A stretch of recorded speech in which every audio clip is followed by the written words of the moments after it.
আশাবুদ্দিন নিজান সাহেব একজন দক্ষ নেতা।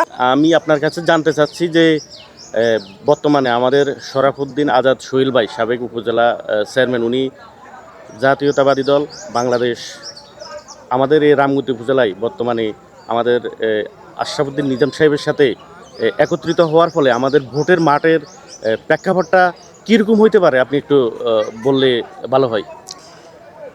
1991 সালের যদি আমি একটা চিত্র বলি, তাহলে এখানে আব্দুর রব চৌধুরী ভোট পেয়েছে 25,882, আর আসম আব্দুর রব 25,631, সর্বমোট 251 ভোটে আব্দুর রব চৌধুরী এমপি হয়েছে। সেখান থেকে আমাদের জনগণের কাছে শরাফুদ্দিন আজাদ সোহেল সাহেব একজন ভোট মেকার।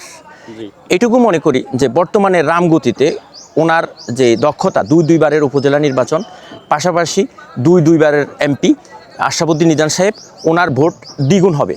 কি কারণে? কারণ একটাই, সেটা হলো শরাফুদ্দিন আজাদ সোহেল সাহেবকে উনি ওনার সাথে রাখার কারণে, দুইজন মিলেমিশে কাজ করার কারণে প্রত্যেকটা লোকের যে মনের মধ্যে যে বিভিন্ন সময় হয়তো কষ্ট থাকতে পারে, সে কষ্টটুকু লাঘব হয়েছে। কেন লাঘব হয়েছে? যে আশরাফুদ্দিন নিজান সাহেবের ভোট দ্বিগুণ বেড়েছে বর্তমানে রামগতির মাঠে।